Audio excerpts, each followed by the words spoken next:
One of my favorite TED Talk speakers is a woman by the name of Brené Brown.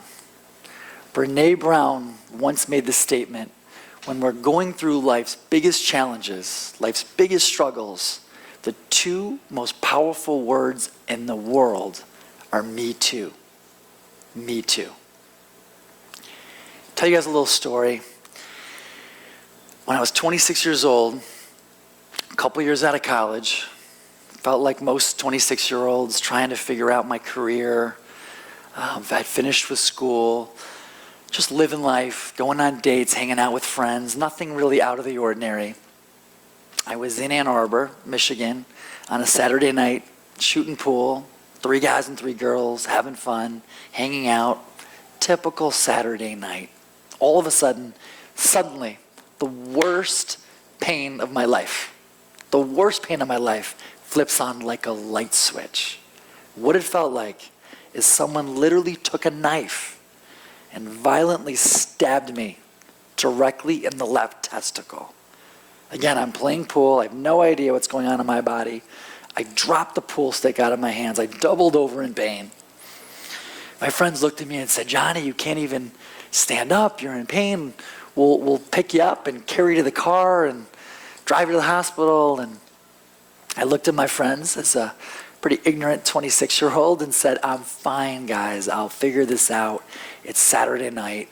Don't worry. You guys have fun. I don't want to ruin Saturday night for you." And what I did, very stupid, but it's the truth, I literally started waddling like this out of the bar. And I waddled all the way down the street. People were staring at me. And I waddled all the way back to my car. And I finally found my car. And I open the car doors and I swing my legs up and in, only to realize that my legs are locked in this position. I literally can't reach the pedals. I'm in such pain. I'm almost crying in pain, and I'm alone. And I'm thinking, what do? I can't drive. The only thing I can do is I eventually start to push on my quads, trying to get my legs down to reach the pedals. And minutes go by, and I finally get my legs down, and I can drive the car and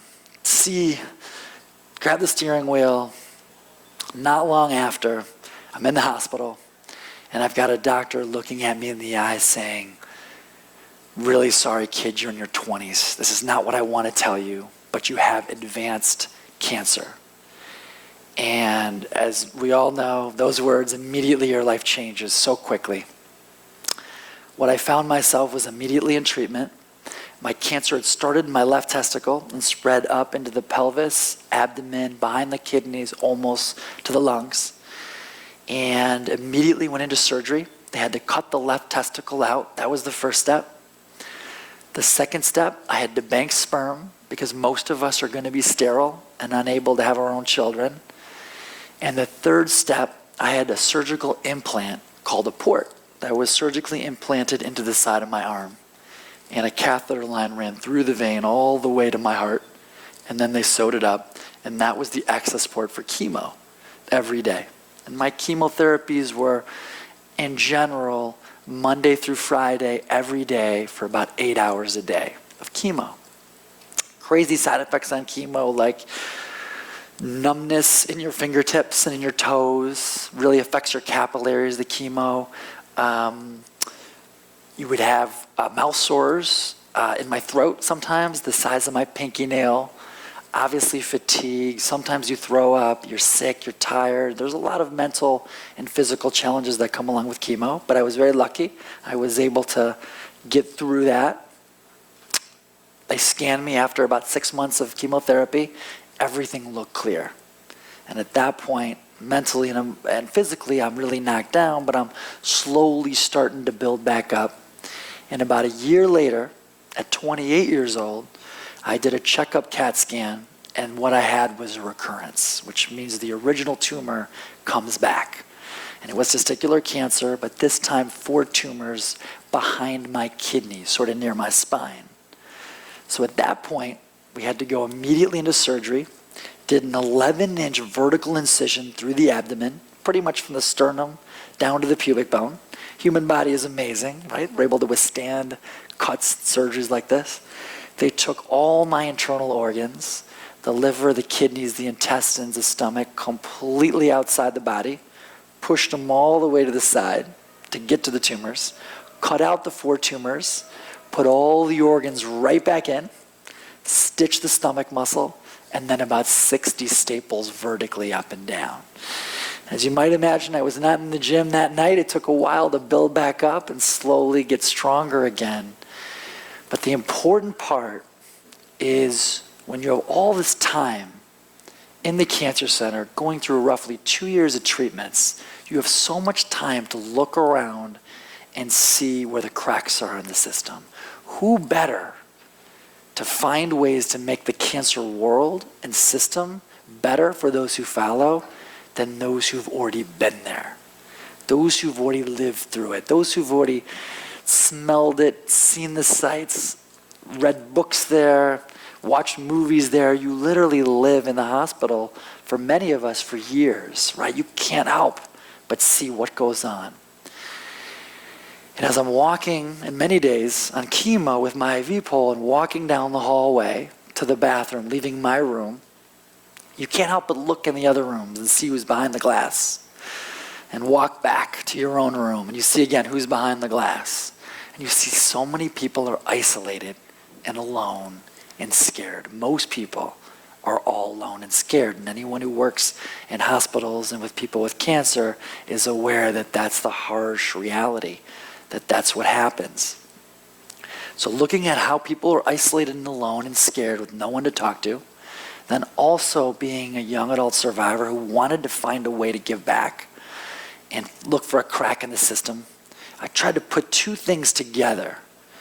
And what we created was a way to inspire and to motivate and to help the people who are fighting cancer by creating a buddy system of support.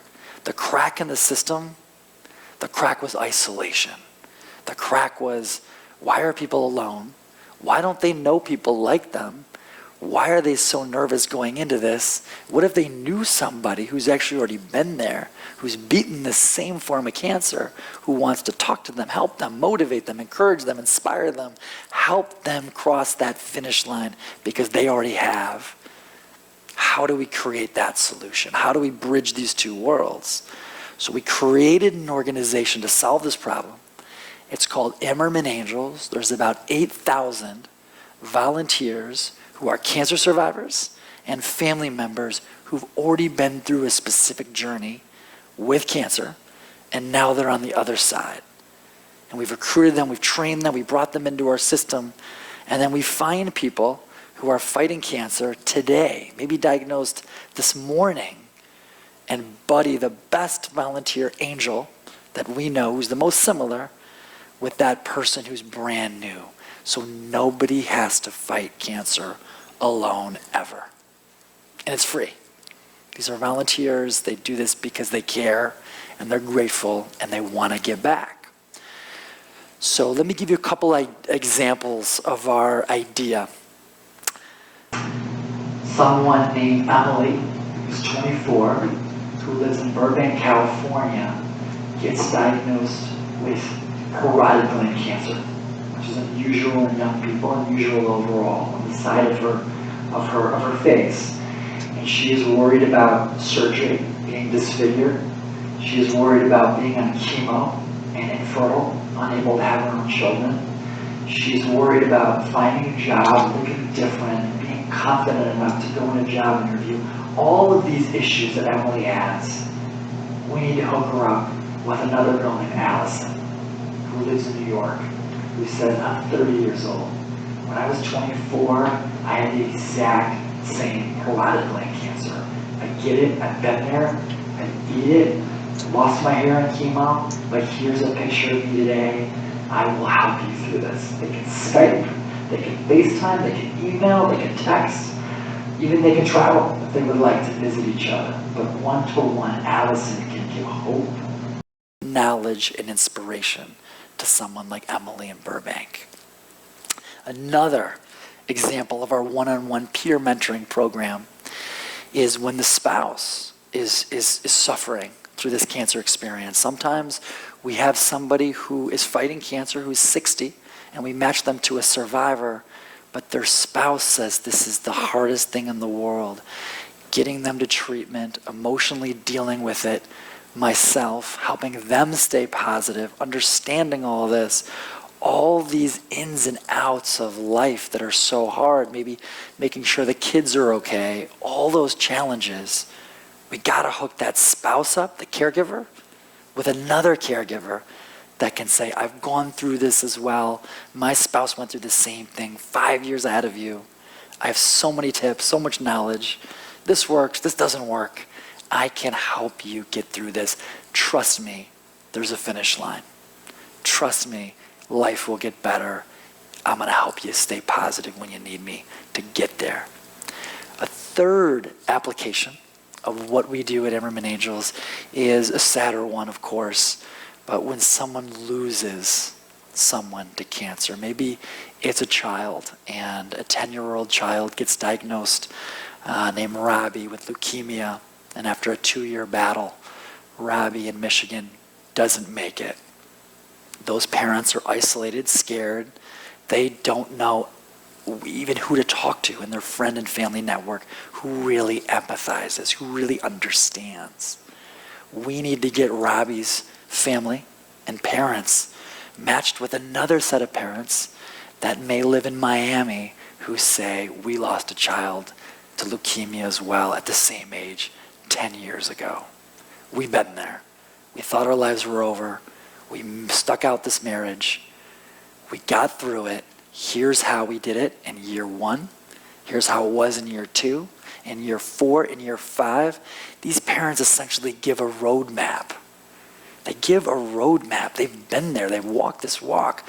They can say there's hope and there's knowledge that you need to know to get you to a better place. And what I've learned personally with people in this situation, what generally happens is that they'll say the thought of getting 50% happy again after losing a spouse or a child sounds like a dream, an unrealistic dream. 10 years later, 15 years later, what you hear from these people is that they're 95% happy. 95%. When you're in it, it's unimaginable. It's completely unattainable in our minds.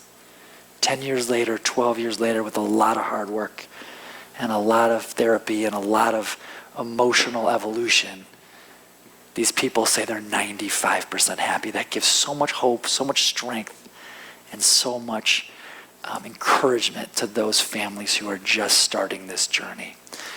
So in summary, as Brene Brown once said, when we go through life struggles, the 2 most powerful words in the world are me too.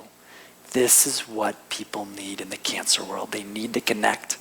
The opportunity to connect with someone like you who's farther along, who can look you in the eye and say, me too, it gets better. That's how we build hope. That's how we build knowledge and strength and help every single family across this world cross that finish line and know that life is worth living. There's a light at the end of the tunnel. And that's what Imerman Angels' mission is to do. Bridge this cancer world. Thank you.